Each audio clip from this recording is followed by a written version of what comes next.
crois qu'il faut regarder un peu plus large que d'une rencontre à l'autre. Il y a un début de championnat qui se termine par une fin de second bloc pardon, de 4 matchs, donc 8 au total. Et donc sur l'ensemble des 8 matchs, on a des choses qui ont fonctionné plutôt de manière intéressante et avec l'issue que vous connaissez sur le match de Castres. Et puis des choses un peu moins intéressantes sur nos déplacements de manière un peu globale où sur nos premières sorties on a eu à chaque fois l'occasion d'eux.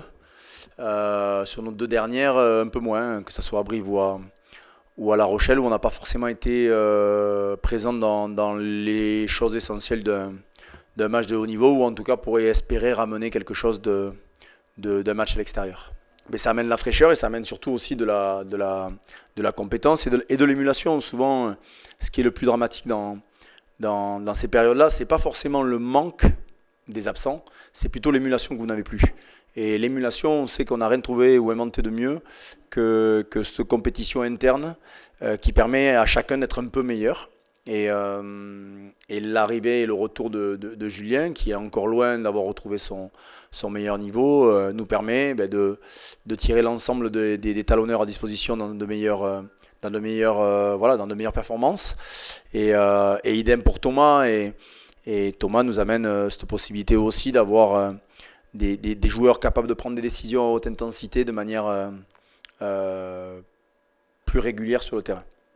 Je la craignais vraiment sur le match de Castres parce que on tirait vraiment sur les mêmes joueurs avec un Clément Castex qui a enchaîné l'ensemble des matchs, Jérôme Queneau, Joté Cory, fait des garçons qui ont été vraiment très très très utilisés, très exposés. Parce que c'est toujours pareil, vous savez, dans le monde du rugby français, on essaie de protéger certains et au détriment d'autres.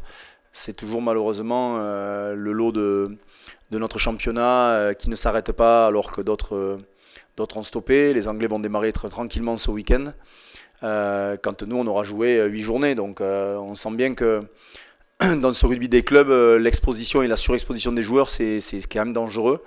Parce que ce qui est le plus regrettable, c'est quand même l'état dans lequel certains groupes vont terminer. Et en l'occurrence, j'ai des endroits où Seb Bézi a été obligé d'enchaîner, où des joueurs ont tout enchaîné. Alors je pourrais vous en prendre une dizaine en exemple, mais ont été obligés d'enchaîner par l'absence. Mais on le savait, sauf que on espérait être un peu moins impacté. Mais c'est vrai que c'est délicat en termes de gestion d'effectifs et de fraîcheur. Parce qu'on sait tous très bien que l'énergie que l'on met dans un match est souvent la clé pour coller au plus près, que ce soit à l'extérieur ou à la maison. L'énergie contre Castres était remarquable. Celle le week-end d'avant contre Brive était plutôt détestable. Donc à nous de trouver la bonne balance pour essayer de ne pas revivre ce que l'on a vécu l'an dernier à Montpellier, une longue après-midi se terminant avec 66 points. C'est une des équipes qui fait le plus de offload du championnat, qui porte le plus le ballon, qui met le moins de jeu au pied. Donc oui, force est de reconnaître qu'il y a une nette... alors je ne sais pas si on peut le juger d'amélioration, ça c'est les Montpelliérains qui le verront. Moi j'ai mon avis sur la question, je préfère ce genre d'équipe, mais malheureusement je ne suis pas aux manettes de Montpellier, donc c'est à eux de décider ce qui est bien pour eux.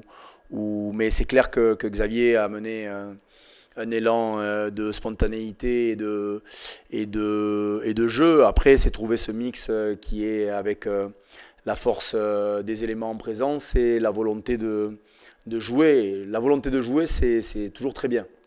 De le réaliser, c'est un autre pas. Mais oui, on sent, ils n'ont pas, pour l'instant, là où Montpellier est quand même assez, et je trouve d'ailleurs les observateurs assez raides avec eux, c'est qu'ils ont quand même conservé cette capacité à marquer proche des lignes avec la puissance de leurs avants. Et des garçons comme Ngandébé, Boutier, Reyac et d'autres amènent beaucoup d'incertitudes sur leurs lignes arrière, donc c'est une équipe difficile à manœuvrer et quand elle aura, je l'espère pas ce week-end, mais atteint son plein régime, ça sera dans tous les cas une équipe très délicate à jouer.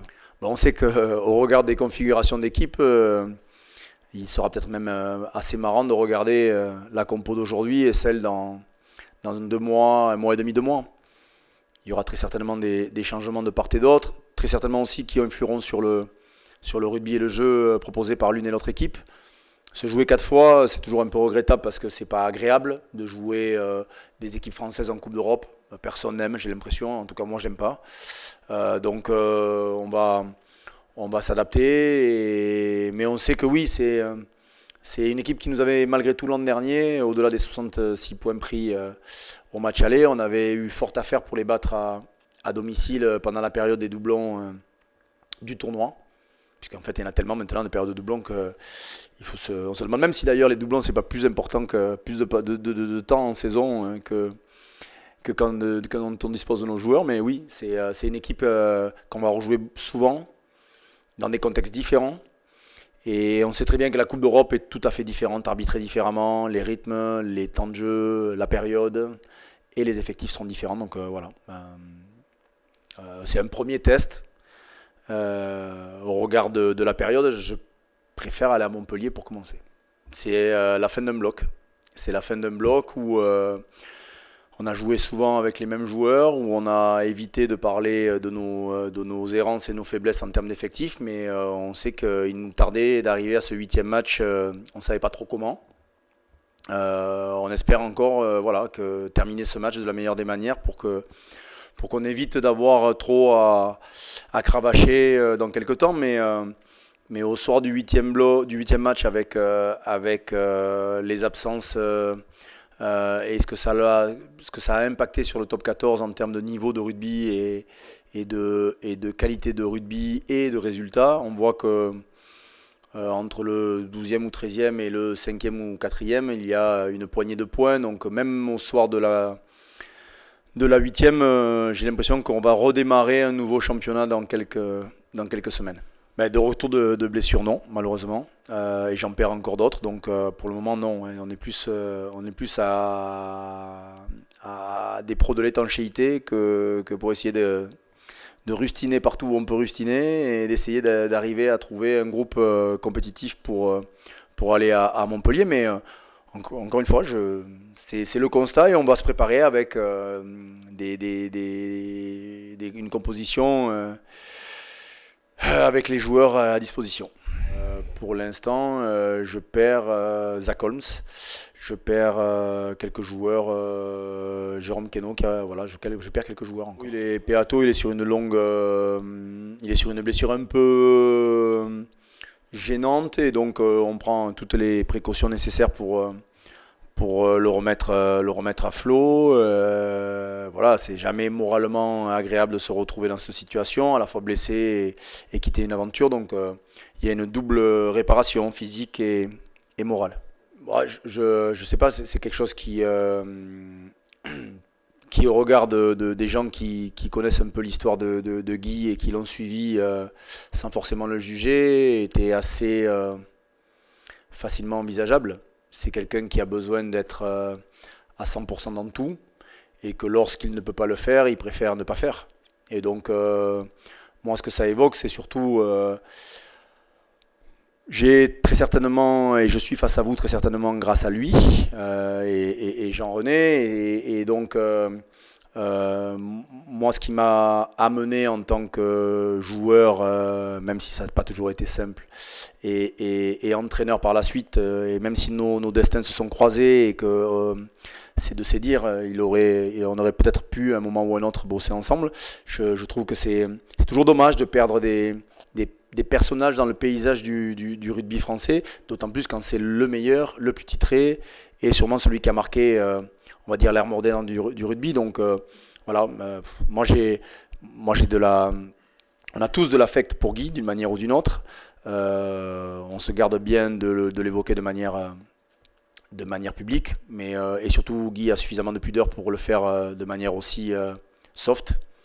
Voilà, donc c'est dommage, mais ça se comprend. Et puis peut-être que quand on regarde 2 ans auparavant, le Japon était peut-être pas si mauvais que ça, hein. Parce que ça lui a quand même coûté cher. Antoine, c'était un choix fort quand on s'est positionné, avec des dommages collatéraux qui continuent de nous arriver. Antoine, je le dis souvent et ça peut paraître désuet, ou en tout cas ça peut pas amuser à sourire ou pousser à sourire. C'est des garçons qui sont réellement nés pour jouer à ce sport.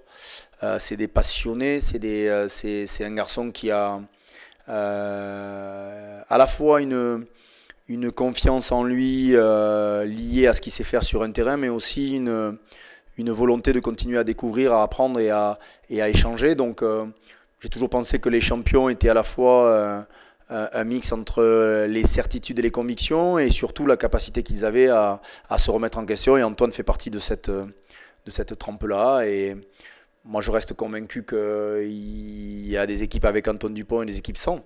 Mais il n'empêche qu'il a encore beaucoup, beaucoup de choses à travailler pour continuer à devenir encore plus grand. Parce que voilà, on a fait ce choix au Stade Toulousain d'aller chercher un garçon comme ça, qui, je vous le rappelle, malgré ce que tout le monde veut bien penser, ne jouait peu dans le club où il était auparavant. Et nous, il a joué un peu plus. Il a connu des déboires physiques, il est revenu, il est champion de France cette année.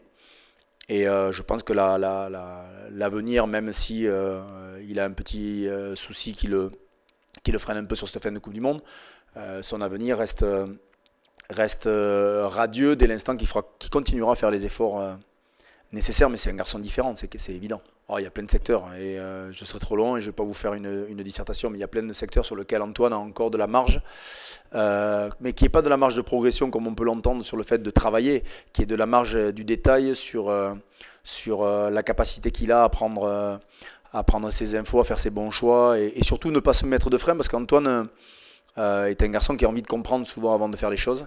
Et parfois c'est un petit frein, en tout cas à sa spontanéité, et dès qu'il est spontané, ça reste pour moi un joueur différent, mais qu'il ait le 9, le 10 ou autre chose dans le dos. Non, mais dans le vestiaire, il sait se faire respecter. Il a appris à grandir aussi avec des générations un peu différentes ici. Et puis Antoine, notamment sur notre fin de saison dernière, qui a été plus qu'importante, Antoine a endossé ce rôle de leader de jeu et de leader de vestiaire aussi. Donc c'est dans sa progression. Il a 22 ans. Les choses vont évoluer naturellement et sainement. Nous, l'aventure continue pour un bon petit moment avec le Stade Toulousain. On a pris le pari et le parti de construire autour d'une génération. Donc cette génération, comme Romain, comme Thomas, sont des garçons qui ont du talent, qui sont équipés pour le haut niveau, mais il faudra qu'ils continuent de travailler pour ne pas subir les assauts de leur concurrence et en club et ailleurs. Chessin avait quand même une cheville bien touchée. Il est resté, il a travaillé, il a soigné, et il sera aligné. Il a eu un entraînement plutôt positif hier, donc il sera aligné de manière évidente ce week-end. Vous savez, on peut se retrouver à avoir de nombreux internationaux absents encore une semaine, plus les congés, plus tout ce qu'on doit leur donner pendant un bon petit moment, comme sur des mauvaises performances, se retrouver à récupérer quelques-uns de nos joueurs. S'il pouvait y avoir une France-Afrique du Sud la semaine prochaine, ça serait quand même cool. Ça serait quand même bien pour eux. L'Australie, quand même, a fort à faire avec nos amis anglais. Et au regard de la phase de poule, les Anglais semblent assez inquiétants. Enfin, en tout cas, à choisir, s'il y a bien une équipe que j'aurais pas aimé jouer, c'est celle-ci. Mais voilà, après le lot, les Australiens sont quand même toujours étonnants en phase de poule et en phase finale de Coupe du Monde. Donc j'espère qu'on aura un champion du monde parmi tout cela. Mais on en a déjà deux, mais ils portaient le maillot noir. Mais voilà, j'aimerais ça serait cool qu'on ait un champion du monde de retour à Toulouse, ou des champions du monde.